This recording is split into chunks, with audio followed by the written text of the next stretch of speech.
আসসালামু আলাইকুম বন্ধুরা। আজকে আমরা দেখব তাকামুল সার্টিফিকেটের জন্য পরীক্ষা কেন্দ্র বা টেস্ট সেন্টার কোন জেলায় কোথায় অবস্থিত। তার জন্য সর্বপ্রথম আমাদেরকে যেতে হবে গুগল ক্রোমে।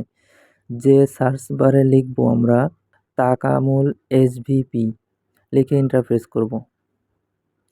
এখানে প্রথম যে ওয়েবসাইটটা আসছে পিএসিসি এটাতে ক্লিক করব। একটু লোডিং নেবে।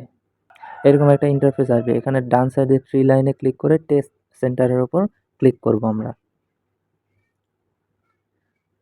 লেখা আছে দেখেন ইওর কান্ট্রি, এখানে আপনার কান্ট্রি সিলেক্ট করবেন সবার প্রথমে। তারপর আপনার অকুপেশন, আপনি কি কাজের উপর যাচ্ছেন সেটা সিলেক্ট করবেন। আমি যেহেতু লোড আনলোড দিয়েছি তার জন্য আমি লোড আনলোড লিখবো এখানে, লোড আনলোড ওয়ার্কার। তারপর আপনি আপনার জেলা সিলেক্ট করবেন। আমি রাজশাহী জেলা সিলেক্ট করব, দিয়ে সার্চ করব। দেখেন আমারটা চলে আসছে Bogura technical training centre, Nishindara, Bogura, Rajshahi.